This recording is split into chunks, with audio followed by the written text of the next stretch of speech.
Hello, everyone. It's Vince Hoslangen again, and welcome to another edition of Classic Pasta Critiques. This is one I'm kind of doing on a whim. I just felt like producing more creepypasta related content for the channel. I think it's because I've been kind of binge watching old episodes of bad creepypasta and fish sticks on stick stuff, and I'm gonna be getting around to watching Huda Hoodless stuff. And it made me really wonder, I haven't really been, doing creepypasta as much as I usually do on my own channel, when that's kind of what, what brought me to the dance to begin with. Uh, so let's get right, well, technically wrestling, but, that's neither here or there. This is Pokemon Strangled Red. This is considered a classic among, I guess, video game creepypasta and Pokemon creepypasta specifically. I heard this some time ago, like years ago. I distinctly remember not caring for it and thinking that it was overly melodramatic. It's been a long time since I've covered this, so I'm going into this with an optimistic perspective, hoping that it's better than I assumed, because time tends to reevaluate or to rehabilitate people's opinions on certain pieces of media, and this might be one of the case. Fortunately, once again, there is no, uh, author. There's no note indicating who wrote the story. There's no tag by the author, unfortunately, so I can't really attribute this uh, to them, to the proper person that deserves. So, if anyone knows who wrote the story, or the author himself, on the off chance that they happen to stumble upon me bumbling my way through their creative work, happen to find this, feel free to let me know. Okay, here we go. There are tons of stories out there about hack Pokemon games. Some of them are really quite neat, such as the one about a version where you get a ghost as a starter. I think that's referring to Pokemon Black, I think it's called. I can't remember. I think that was what it was called, the Pokemon where they actually die when you beat them. I think that was the really first popular Pokemon creepypasta. I could be wrong about that. Some are ridiculous, silly stories about individuals dying after playing a game, or the game talking to them. God, don't these writers know that less is more when it comes to these stories? Ah, well, I digress. I get what you're doing is kind of maybe lampoon, and I do agree that I would normally applaud lampooning this the lack of creativity when it comes to a lot of these video game pastas, but I feel that the best thing to do in this instance is lead by example if you're essentially jumping into the genre yourself. Uh, I, I've I don't know. Maybe it's just me. Even someone like me who's been as bitter and cynical as you can possibly get when it comes to these kind of stories, I find there's something kind of tasteless about uh, stepping into a genre and then your first work is immediately taking a dump on the genre itself. Uh, while you're basically just you're participating in it though, and I don't know. I think I might be overthinking it. I think it might have been just like a little bit of a small jab. I didn't care for that. Like I said, lead by example. If you really think you can do better than people who write those over the top stupid stories, then let your work speak for itself. Don't break the fourth wall. Although I understand the purpose of it. It's trying to set up a precedent that the narrator I think is gonna have a more grounded approach to the happenings of the story. Now, this is a ROM hack. I know this is a ROM hack. There's nothing supernatural going on. I assume. I like I said, there's certain details that have been omitted from my memory. I don't quite recall. It's been a long time since I've heard this story, but that's my assumption going in. It's only like 2 paragraphs in, too. Like 4 sentences in. I grew interested in these hacked games that are apparently at any thrift store, on eBay, or handed out by homeless people to random passerby. One thing I want to point out, for some reason, the way that these paragraphs are formatted are weird, because like 2 sentences here and then next paragraph. I don't understand. Like the last 3 paragraphs could have been like one long thing, or maybe the first 2 paragraphs. I don't know, whatever. It's not that big a deal. I didn't have the pleasure of meeting these creepy people. I merely found this particular cartridge in a trash bin when the garbage truck backed into my neighbor's dumpster. I noticed the game and asked the trash man if I could take it, and he didn't seem to mind. It was thrown away after all. I, of course, checked with my neighbor to confirm if they really didn't want it, though they seemed perplexed, as if they'd never seen it in their life. Their son made a grab for it. A little boy who saw the Charizard on the cover crying out, "Pokemon, I want mommy!" I don't know why. Like, I just thought of Yuri Wind's video. The way he said it just made me laugh. "Pokemon, I want mommy." Like it's a unrelated. Well, there's no comma there, so it sounds like he says he's very distressed about the Charizard on the cover. Like, I want my mommy. But his mother told him no, seeing as I found it. He didn't even have a Game Boy anyway. He just liked the Pokemon. Thinking nothing more, I simply went home. Also, again, you're going to be lampooning cliches of creepypasta and video game creepypasta. Then you did one yourself right there with like, what? This game in my possession? I've never seen it before. My kid doesn't even have a Game Boy. Come on. Like, again, I'm laying too hard into it. Let me try to actually get through this.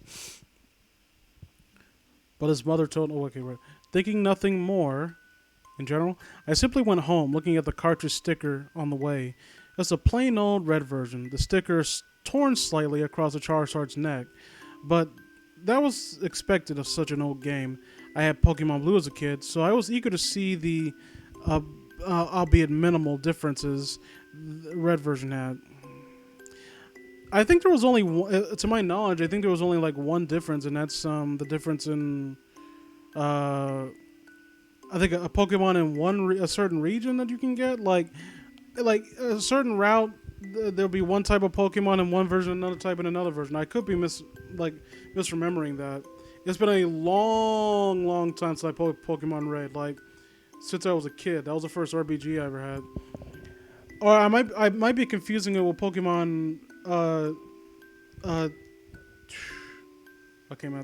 and Gold in that respect, because I remember like there's certain Pokemon you can get in one that you can't get in the other, and so I don't really know when you're talking about minimal differences. I was rather disappointed when I saw the title screen showed up. Pokemon Strangled Red version. Well, damn it was a hack. Hacks were neat and all, but they had zero monetary value. The original's quite valuable. By now. And I wanted to play Red anyway, but not this crap. Oh well, it was free. Might as well try. Wait a minute. So wait, were you getting this cartridge specifically to, like, talking about monetary value? Are you getting it because you're a collector? I think that should have been specified, or maybe you plan to sell it on eBay specifically. Like, that's kind of weird. Like, maybe it's just me. Like I'm just imagining, like, I'm walking through the neighborhood. I see like a game cartridge in the garbage, and maybe it tickles my fancy because it's something that I grew up with. Like, hey, look at that, and like it seems like perfectly working order. I wouldn't think to sell it on eBay unless it was something like super rare. Like for some reason someone threw out a vintage copy of Nintendo World Championship, like the golden copy. You know, some kind of idiot who didn't know what it was actually worth. The name was odd, however. Strangled Red? That made no sense, not even in a morbid description of someone being asphyxiated, as people turn blue when choking, not red. What? Okay, that is, that's a very weird line of thought, like, strangled red? What kind of sense does that, like, why would you even be fixated on, I don't know. It's like this dude is weirdly pedantic about things. Who knows, maybe there was a pair of these hacks and I just got the red one. The more I thought about this though, the more interested I became. My initial disappointment was turned into curiosity. I wanted to know what the creator made, and I was going to note everything I saw.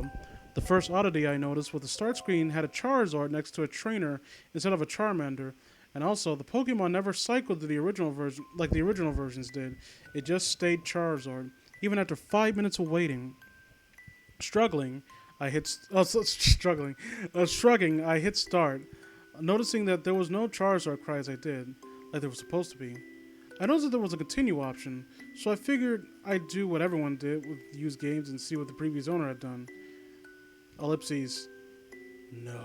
Ellipses. I blinked in surprise. What do you mean, no? What do you mean, no? The game wouldn't let me continue no matter what. Though on the fourth attempt, I heard the charge I cried, quiet and barely audible, but there. Shrugging it off, I just decided to hit new game, like I would have done after checking the O file anyway. The screen cut to black. No Professor Oak, no starting theme, just nothing at all.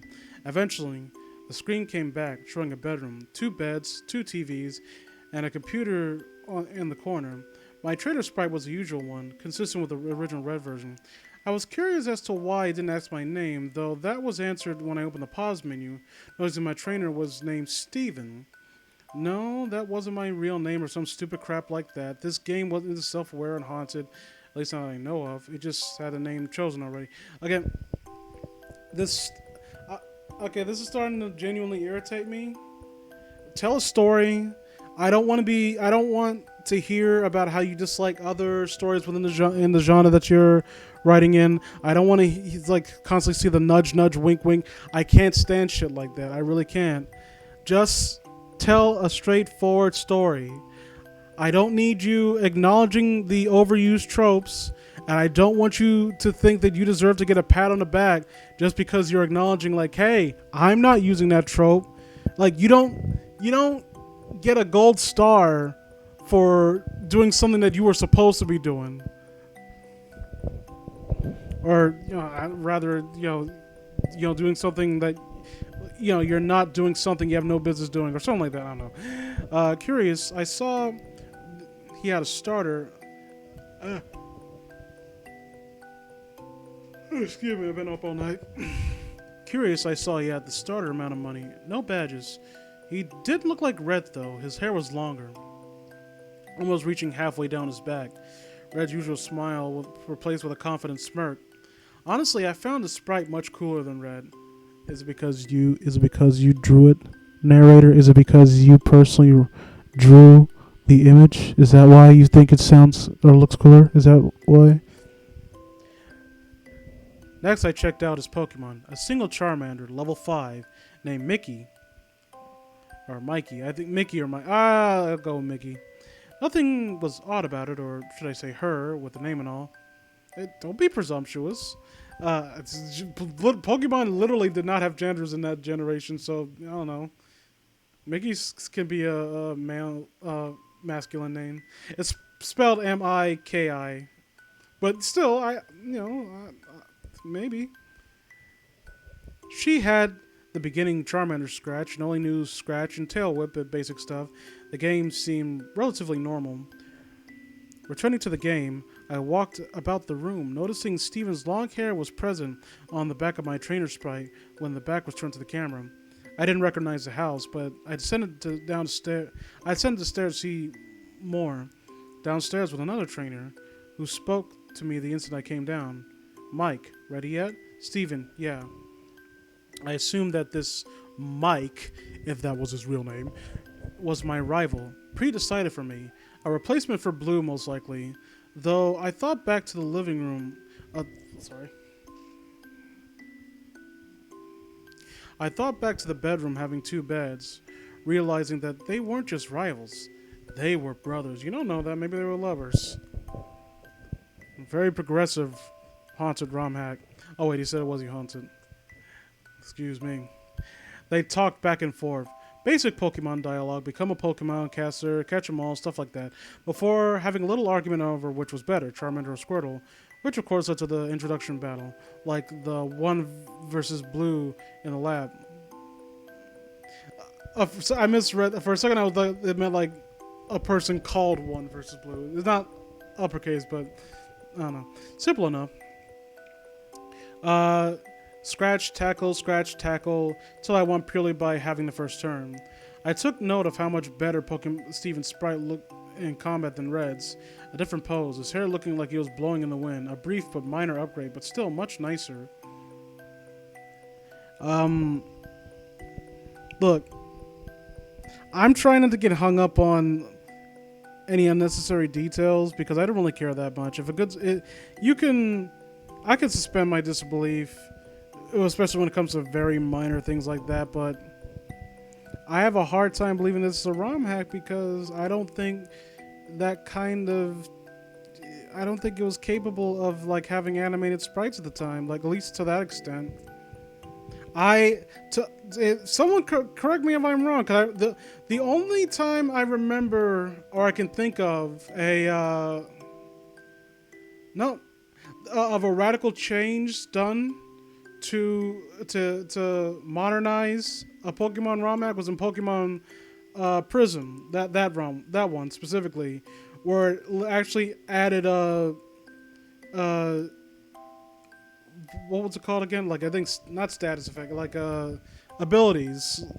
You know, like innate abilities to Pokemon that wasn't introduced until like Gen 3. Again, I'm sorry that I'm getting so hung up about like technical stuff like this. It's not really even that important, but I don't know. I left the house after some more banter with my quote-unquote brother, stepping out to the Palantown theme. Going to the east, I found that this was indeed Palantown. The house was simply on the outskirts of the west. I noted that there was no mysterious grassy field like in normal Palantown. Wandering around, I decided to check in on Rhett's home. His mother was inside, and I talked to her, and she commented on how handsome Steven looked, hoping that her son would look up to him as a role model for when he became a Pokemon trainer himself next year, which of course led me to realize that this game took place in a year before the original Pokemon. Red was even upstairs playing the SNES in his room, commenting, "I'm going to be the best too when it's my turn." That doesn't make... Why is he playing an SNES if this takes place before... Whatever. Maybe Red was just a retro gamer. He just hung on to his SNES. And he's one of the people who took care of it. He didn't let it get yellow over time. I was starting to like this hack. It was an interesting and completely new adventure, a different character. Hell, Steven even seemed to have history with the people in this town, a reputation, a personality beyond a silent protagonist. But this self-flagellation, like, man, this is so much better than the vanilla game. Like, I wonder what well-endowed, big galaxy-brained individual thought of this genius writing. The people in town talked to him as a person, making conversation, not just spouting tutorial crap. Even Blue's sister had new dialogue. They seemed to be in a relationship too. The dialogue ended with a kiss and a heart over her head. Okay. This might be one of the first times where I've read this is I didn't want to go there. I didn't want to insinuate it, but I think it's fair to say this is a Gary Stu. He's cooler than Red. His sprite looks cooler. He's got long, awesome hair, and everyone talks to him, and he's like a celebrity in his town, and he's friends with Gary's. Like he's Gary's sister is his girlfriend, and Red looks up to him, and even Red's mom thinks he's like, "Oh, you're so handsome. I hope my son grows up to be a real manly man like you." It's so stupid. And the writer was saying like, "Man, this guy is so interesting," and like the conversations were actually it was like some like high tier Reddit shit. It was like extremely intellectual 4th season Rick and Morty, man. Like this is, I'm cringing. I'm cringing internally. I'm cringing so hard that my stomach's about to cave in on itself. Professor Oak simply wished me well, giving me a Pokédex to aid my adventure. He wasn't going to give me the reason behind the adventure like every other Pokemon game out there. He gave it to me out of kindness, something to help me on my way, a gift. I was liking this more and more each second. The game seemed to act an actual story now. I don't know what it is, just something... Hold on. I was somebody, not just a cookie cutter protagonist like everyone else, not just some blank sheet I could replace without a notice. Like, there's something kind of weirdly smarmy about this narration, whereas like the game was actually, oh my goodness, it was so well thought out and intricate. It actually had a quote a story. Like, I know it was a common, I don't know, not a common complaint, but it's a joke almost with a common joke that early Pokemon games didn't really have much in the way of story or naming complex story. But I don't know, like I think it's the weird implication, like this is what we've always wanted. Like this, everyone's always wanted a Pokemon game with a deep, rich, and complex story. Again, I'm not even that big a fan of Pokemon. It's just like I don't like the weird, like uppityness of I don't even know if that's a real term of our narrator here. The story was different, though the actual gameplay remained unchanged. I went north like I was supposed to, went from town to town, collected badges, received praise from the leaders. Receiving fame even seemed to spread as NPCs would talk like they knew him. I used Mickey for a while, and she was growing surprisingly fast. She handled Brock with ease. No, the fuck she didn't. No, she did not. She did not handle Brock with ease. She did not handle Brock with ease unless you do like I do because I'm a fucking weirdo and grounded my starter Pokemon, whatever. Then power level my starter Pokemon to level 16 to Blitzkrieg gyms because I'm a fucking oddball like that. And I grew up on Dragon Quest and grinding is all like written in my genetic code at this point. You did not go through, with a fire type starter go through Brock with ease. Fuck off, man. Even pounded Missy with no problem at all. She wasn't adversely affected by super attacks like as others. Did more damage than a regular Charmander. Okay, there was actual in-story explanation for it. I still don't buy it, but whatever. She was a veritable powerhouse. She even became a Charizard at a mere level 25. Not bad at all, I must say. That sounds incredibly boring.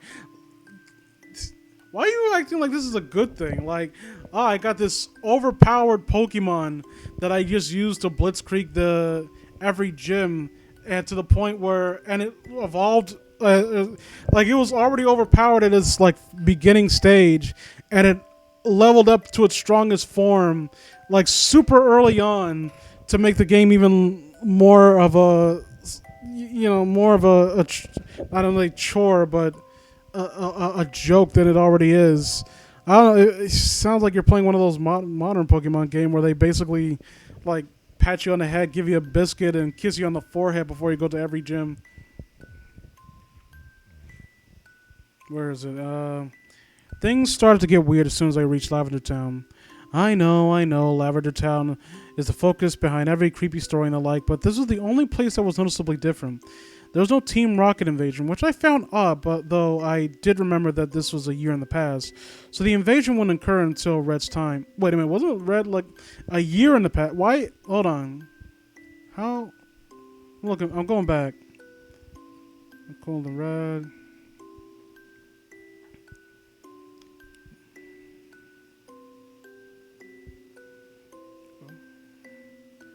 I don't think for some reason I thought like Red was like a tiny like almost like infant or something like that. Whatever. That was on me. I don't know. I don't know when they specified it was a year in the past. Certain details I think would have been. It would have been beneficial to have them involved. Like when they talk about like, oh, there was actual dialogue and it was so good, and they talk to Steven like it was a person. Like maybe we can get a small indications of that, and like Hinkling, instead of saying like it was so good. Okay, there was a team. It was fun. Well, the invasion didn't occur until Red time. I tried to enter Pokemon's towers, but aiming to get a Ghastly, but that's when it got odd. That's when it go odd. Okay, well, one typo out of, there hasn't been any so far. I'm not gonna like crucify that guy over that.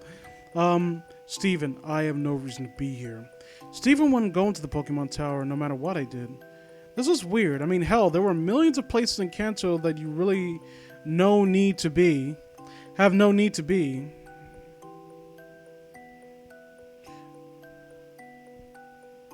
Yeah, little random houses with nothing but loving children NPCs, for example. Why was it here that Steven wouldn't enter? With a shrug, I figured that I wouldn't need a ghastly, seeing as Mickey could handle anything. So I simply went my way, Lavender Town serving no purpose other than a passageway with a Pokemon Center.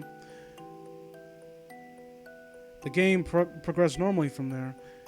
The remaining gens fell, and eventually I made my way to Elite Four and defeated them. As with Blue, my quote-unquote brother was there before me, initiating the championship battle, which Mickey swept with ease. Again, why do you think this is a good game? This sounds so fucking boring. The aftermath of the battle reminded me of that joke, Pokemon LP me and Third Clubs were gonna do, where we use Game Shark codes to swipe to swipe our starter Pokemon and our rival starter Pokemon, where we would start off. We started off with a Farfetch, and we gave him a Rayquaza. Now I don't know what we did with that video. I probably got deleted because John, like a jackass, purchased channel. The aftermath of the battle was quite pleasant. None of the tension that was present between Red or Blue. What tension? Red threw a bitch fit. His grandfather came in and called him a fucking failure, and then we ran off. Well, in a Game Boy Advance version. At the end of their match, the brothers congratulated each other on their progress and shook hands before the screen went to white. No Hall of Fame nor any credits. When the screen came back, it was at the house again. The two brothers sitting on a computer conversing with each other. Steven, I don't want to. Then, come on, I just gotta borrow it for a second to finish the Pokédex. The entry won't register unless you recognize me as a master for a second. I'm fairly certain that you could, I don't know. Steven, but she's my Mickey. I'll promise I'll give her back. Come on, please. Yes, no. I was a bit perplexed, so I hit no to be cautious. Come on, please. No. Come on, please. I realized that it would simply loop until I hit yes, so I did see what would happen. Alright, this will just take a sec. Then we'll both be Pokemon Masters. And Steven is, many ellipses here. The screen changed to the animation that was shown when two people trade Pokemon, which I found weird, seeing as how I was solo, but whatever. This was apparently supposed to happen. You know there are NPCs, Mr. Pokemon Master, Mr. Badass Steven, Big Dick, Pussy Slayer McGillicuddy. There are NPCs in the OG Pokemon games, in the vanilla Pokemon games that you can go to and trade Pokemon. And if my memory isn't failing me right now, I'm fairly certain they play the trading animation on that one too, because they're trading Pokemon. So why are you acting like this is a big... I don't know, whatever. But apparently this is supposed to happen. Mickey went first, and I watched lazily as she began to travel down the sliding tube. Snap! That made me jump. A sudden noise resonating in my silent bedroom, loud due to the volume being way up. Looking at the screen, I noticed that the game had seemed to freeze. Mickey was still in mid-trade, but the game wasn't doing anything. With a sigh, I turned off my game, wondering when my last save was. When the game came back on, I stared for a moment at the start screen. There was no Charmander next to the trainer. When I pressed start, I saw the new game option was absent, leaving only continue. This was strange, to say the least. So I selected it. The game started without even knowing my stats as usual. My jaw dropped as I was greeted with 1 year later. The Lavender Town theme came first, playing its normal way, the screen slowly fading in for blackness. Steven was in the Pokemon Center, which made the music even stranger, seeing as how the tower had its own theme. He was standing in front of a tombstone, not saying anything, not doing anything. Wondering what was going on, I press A. I press A to pay respects, Steven, ellipses. Confused, I tried walking, realizing that I was indeed in control for a moment. I brought up the pause menu and checked my party. Mickey was gone. Not just Mickey, all Pokemon. You never mentioned any other Pokemon besides Mickey. He had nothing. The Pokédex was absent from the bag. From the menu, the bag was empty. Honestly concerned now, I checked his trainer card. He had no money. He had no badges. His playtime was 870...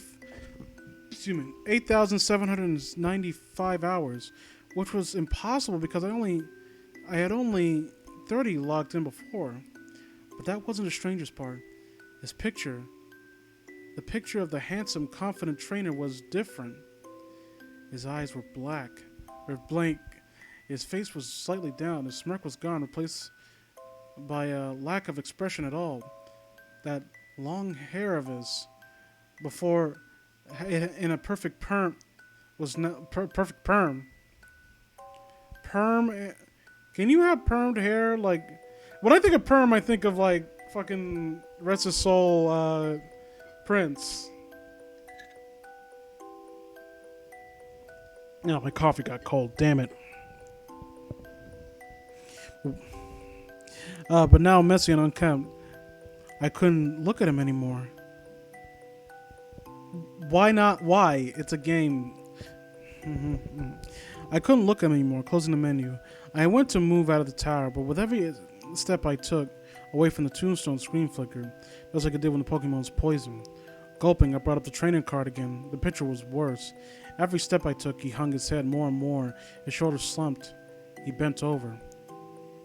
By the time I exited the tower, he was on his knees, his hands on his face, his hair draped across him. I guessed already what was going on, but this clenched it. I began to put some things together in my mind. I had always wondered why there was no champion in the original games besides your rival. Why is it that you, the protagonist, have beat your rival when he just waltzed in? No previous champion to challenge. That's not a question, that's a statement. There's no question mark there. Then it struck me.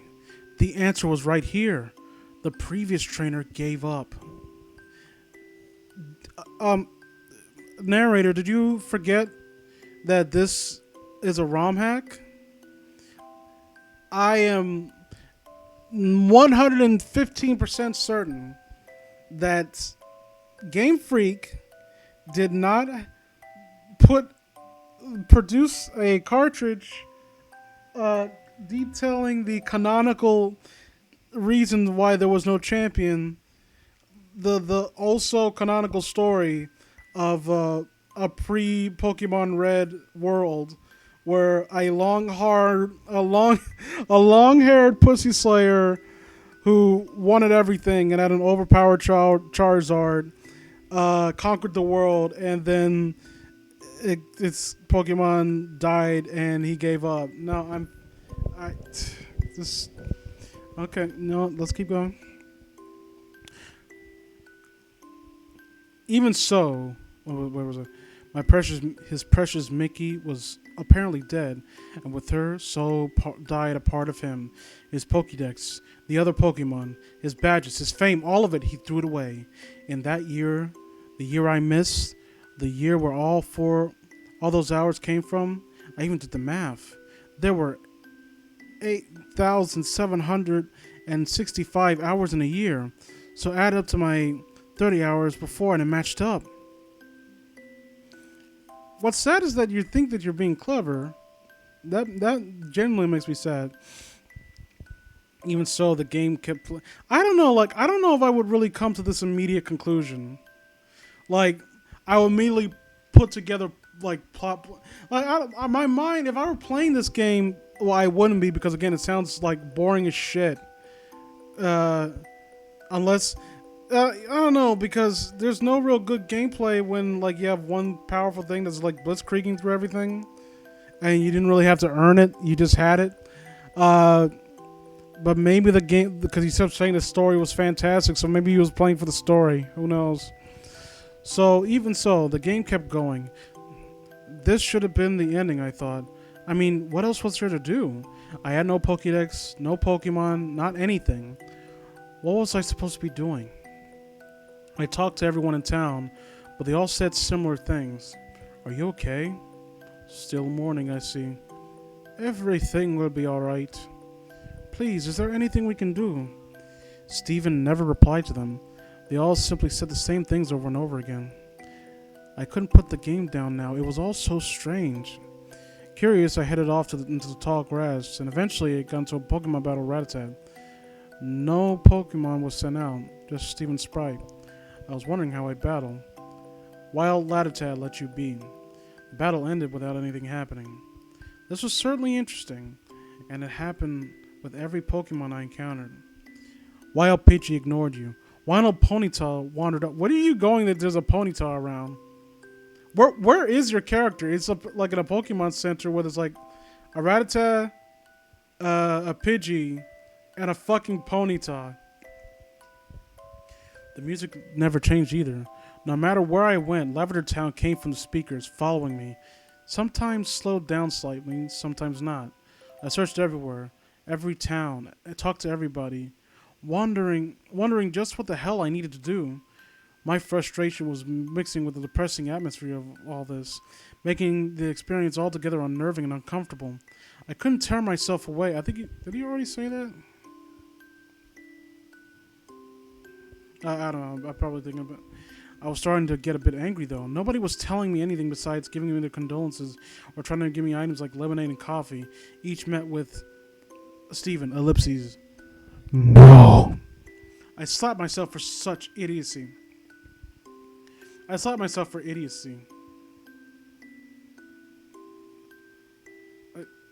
grammatically? I slapped myself for my idiocy? Whatever. I suddenly realizing that the likely answer was right in front of me. Lavender Town, of course. When I went there though, which took a long time, having to walk with no Pokemon to fly with, no bicycle to ride, and Steven only seemed to move half regular normal speed. You would still be playing this?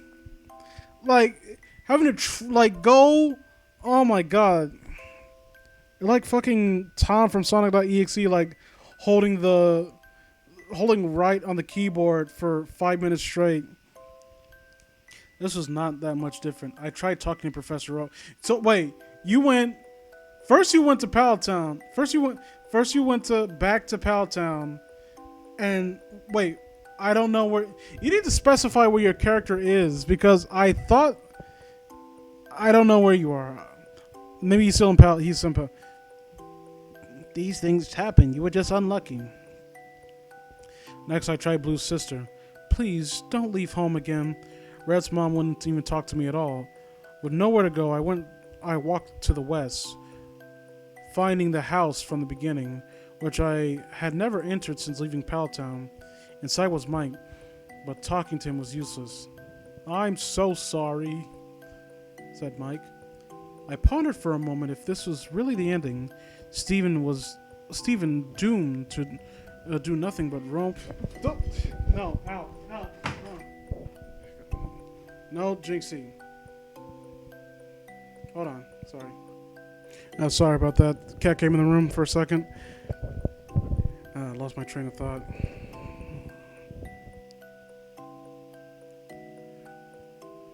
I pondered for doing the roam, nothing but roam, cancel, and misery, haunted by the memories, forced to listen to everyone's concerns about him.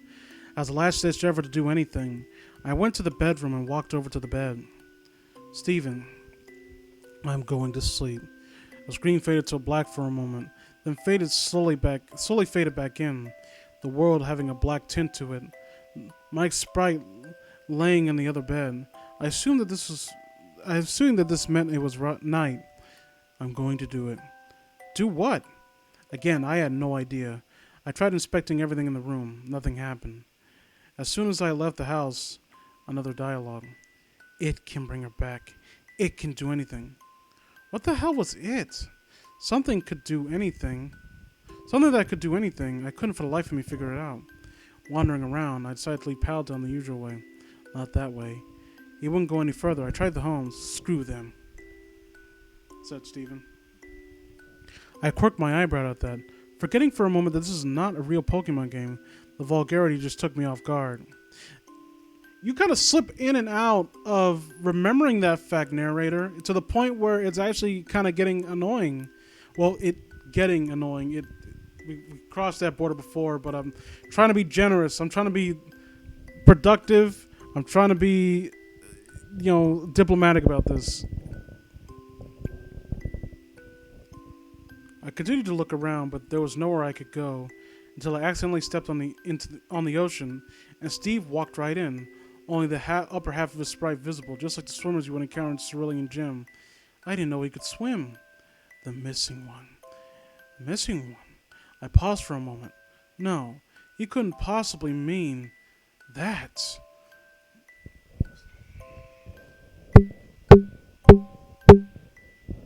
I'm sorry,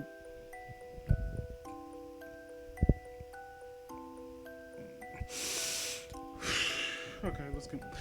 No, I will reserve any harsh criticism to the end. I haven't tried the missing note trick on the hack yet, but it just fit too well. It had to be what he meant. I surfed all the way to Cinnabar and began to feel that something was off, more so than it usually was. Silence. Lavender Town music had stopped. There was no noise at all, nor were there any Pokemon. I just kept going. Finding Cinnabar and surfing up and down the coast, and lo and behold, Wild Missing Note appeared. Mine. Wild Missing Note was caught. What the hell? Steven didn't do anything. He just commanded the atrocity of broken data to join him. No, become his possession, and it did. I was getting more and more disturbed by this all. Checking the start menu, and I saw that Missing Note was not in my party, but instead was an item, making things even stranger. I checked my trainer card as well. Steven was looking back at me, his hair draped behind him, his hands in his pockets, nothing else. Remembering what he said at the start of the night, I realized what I had to do. I surfed to land and made my way northeast, where Lavender Town.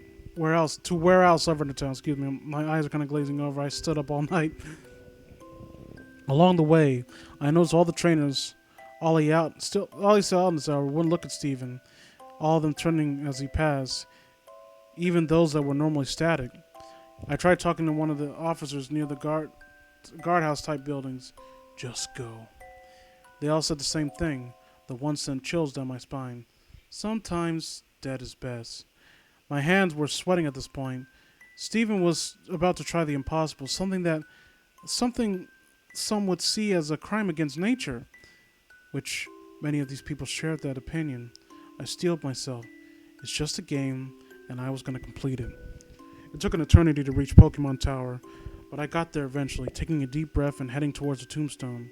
I remember which one. The image of Steven standing before it burned into my mind after all. First I tried inspecting it. Mickey. Nothing happened. With a gulp, I opened the menu and selected Missing Note from the bag. Oh, Steven, don't use it. I was reminded when Professor Oak would magically tell you that you couldn't use a key item somewhere, like when you tried to use a bicycle in the building. Though the message was this time different, even worse. Steven responded to it. In a world that cheated me, why should I play fair? Steven used quote-unquote it. 4 lines of ellipses, like really long ellipses. Steven obtained M at sign, pound sign, M at pound sign, dollar sign, exclamation point. What in God's name did I attain? I couldn't tell you because the game took away my control. Without my data input, Steven began to leave the tower on his own, walking single step by single step. Lavender Town theme started again, and he left the tower and began his excruciatingly slow journey back against my will. Every time he crossed one of those borders where the music would change, it got progressively slower and more disturbing. By the time he reached Celadon Silly, it was a demonic rumbling. I just stared. Watching him, trying to guess where he was going. But it was getting more and more obvious. He was heading to Pallet Town. The music stopped when he got there, playing single note by single note. He went exactly where I guessed, right to his own house, inside and upstairs. At this point, there was no music. Steven moved up step by step, stopping at his brother's bed, turning to face him. At first, I thought the game froze. He couldn't do anything, simply stood there, and I couldn't move him. I did, however, find out that I could open the pause menu. I was terrified to look, but I couldn't stop myself. I had selected his trainer card. There was a low growl noise, like a distorted Pokemon cry. Steven was looking at me again, directly at the screen. He was hunched over, his bangs obscuring his face. His hair was wild and feathered out. Between his bangs wasn't even a face at all. It's black. Okay, we're gonna go there, huh? In 2020, we're going there, huh? Punk. 2 red eyes, looking straight forward, a white green contrasting the darkness.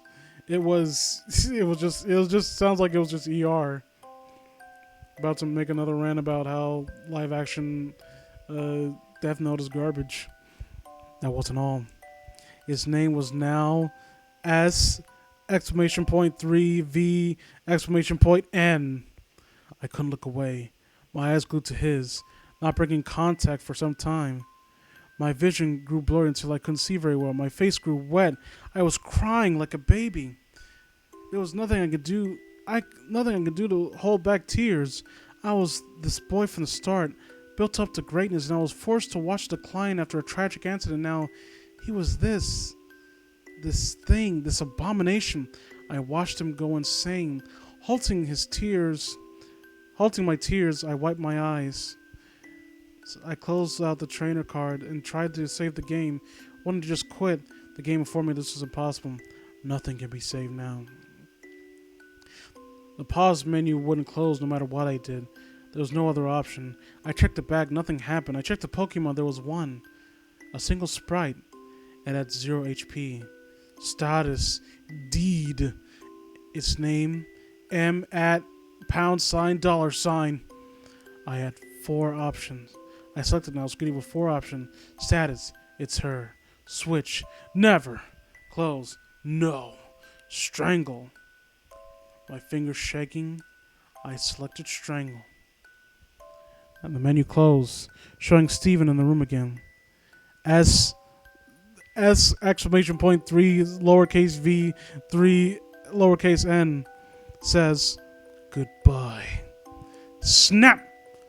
The game shut itself off. I was more dumbfounded and frightened. In a bit of shock, I turned it back on. The title screen showing the manic S exclamation point 373. It was showing Gold Dust and a horribly glitched Charizard. I pressed the start and continue. All I saw was a zoomed-in view of Palatine, showing Steven's home, a tall grass surrounding it, and movable stones blocking it from the rest of the town. The image was completely static, no music, no movement, before fading into black, going back to the menu screen. It was then when I first popped in, a trainer and Charizard. I attempted to hit continue. ... No. ... Okay, yeah, that was fucking rubbish. This is terrible. One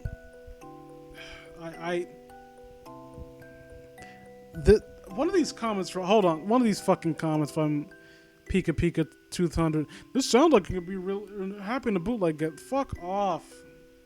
This is one of the most tedious, obnoxious things I've read in a long time. This could be passable. I think I'm having a hard time articulating myself. I'm trying to lean a little bit closer. I think my primary issue with this story is that it starts off maligning other video game posters for the cliches that they have in them, and when you set yourself up like that, I don't appreciate that approach to doing it. But when you set yourself up like that, you're putting a spotlight on yourself. You're saying like, okay, like let me show you how it's done, and then you wrote a stupid, cliched, generic shitfest, no different from the ones that you like were lampooning before. So what separates that from then? Like every once in a while you do a nudge, wink, wink to the camera. Like, oh, can you believe that other stories do that? Like maybe 3 times at most you did that, and it does not excuse the problem.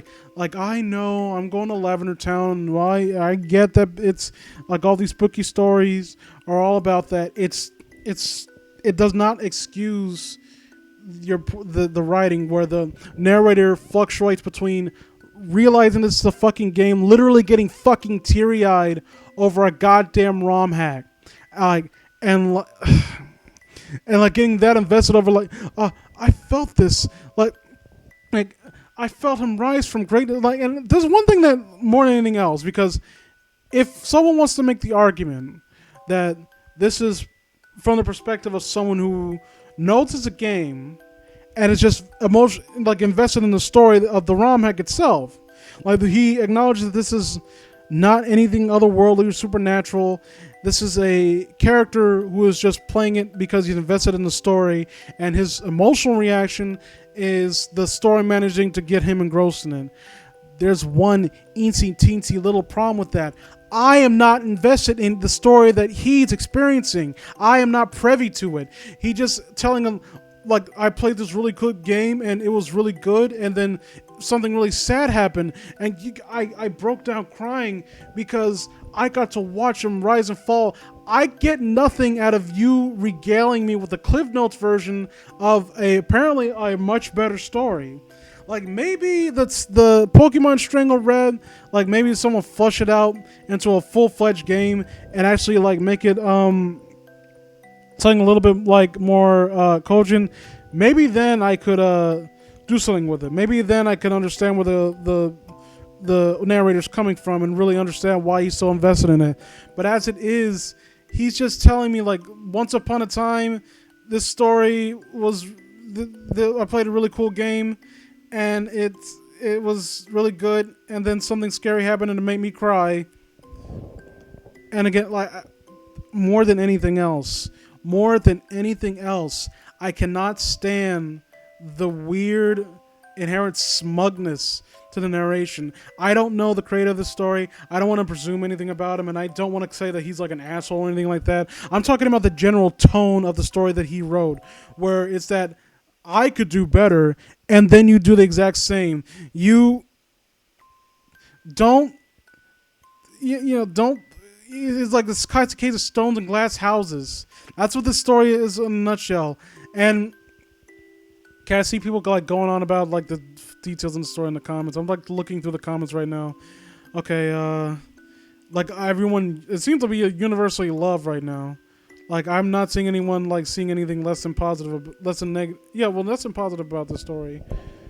I don't want to tell these people what they can and can't like, but seriously, what the fuck is this fucking bullshit? Okay, blah blah blah. So sad, so sad. This game was so. This story was so sad. This seems like it could be a real thing. By golly.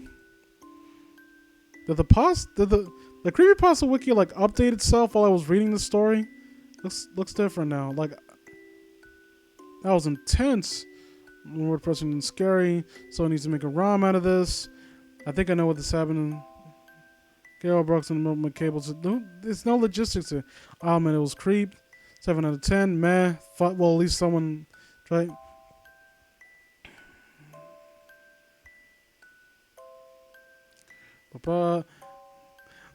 Creepy dude.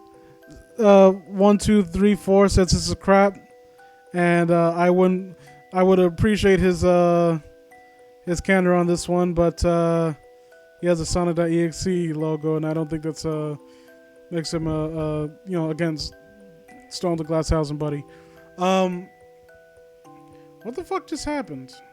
Like I couldn't click on the second page of comments, so I like opened it up somewhere else, and like did the middle button, and for some reason, like the website looks a little bit different. The comment section looks different, and I think there are less comments now.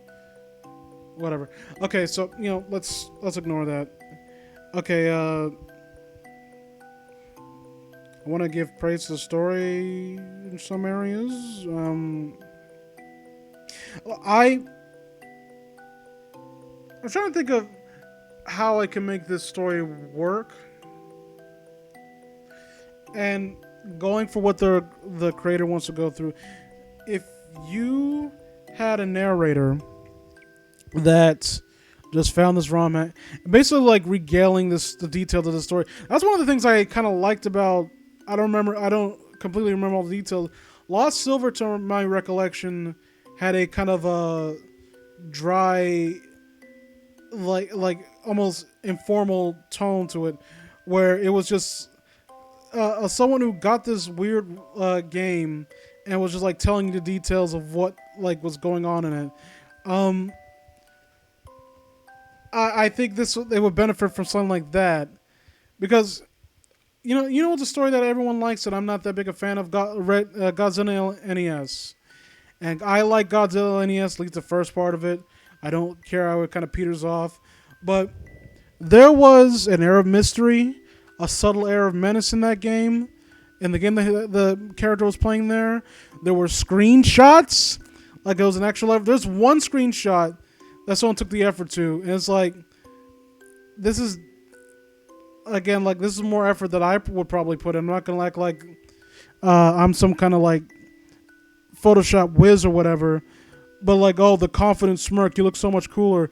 This like minimalist nonsense. Like this is not to the standard that you tried to set up. Like, put more images, cut down on the weird, stupid, over dramatic narration where the fucking narrator like losing his shit, like starting to tear up. Uh,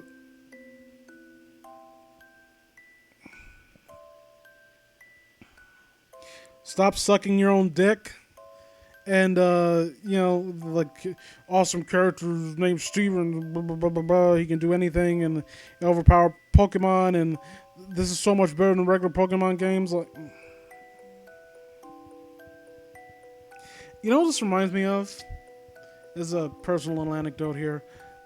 Anyone who recalls my channel, Mr. Angry Dog, a little weird, kind of one-sided feud. He wisely just ignored me. Like, really, I think this is one of the like wise thing, the smart things to do. Like some stranger that you don't know, like talking shit on you on the internet. Like, who cares? I actually commend him for that. He's more mature than some other people in that respect. But one of the common thing I always notice with his shit, the work that he posts, he likes to post like fake trailers and teasers for movies that he wish exist, and he would act like they actually exist. This is like a soft version of that, where it feels like this person just wrote. Like the beginning of the story, we was talking about like, oh, this is actual like interesting Pokemon game, where like it's so detailed. Like it's almost like he's trying to subtly commission people to make this into a reality. Like fucking Sonic.exe, where you can tell that when he mentions like, oh, the Kefka Lab and the Silent Hill music, it feels like this the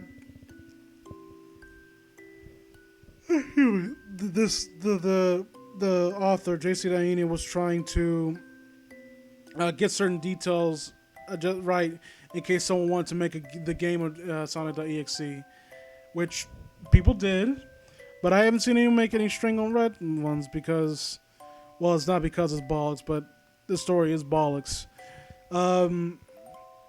This is a lot harsher than I expected it to be. I expected it to be not very good. I'm looking at the comments right now. And again, looking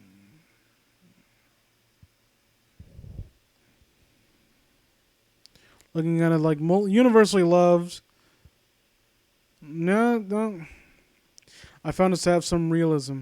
What realism? Ugh. There's one comment I appreciated. Someone said boring 2 out of 10. And some people like being bewildered. Like, how can you not? I don't get it. Like, I'm all over the place right now. It doesn't help that I'm tired. I'm on this is my caffeine fueled sermon right now. So that was Strangled Red. It was a hot mess. Did not care for it. I actually feel physically drained, and I'm so glad I did this. If you guys like this video, like, comment, subscribe. Throw out some suggestions of what do you think I should cover next. Classic pastas that you think should get the run through. I'm all ears. Have a good one.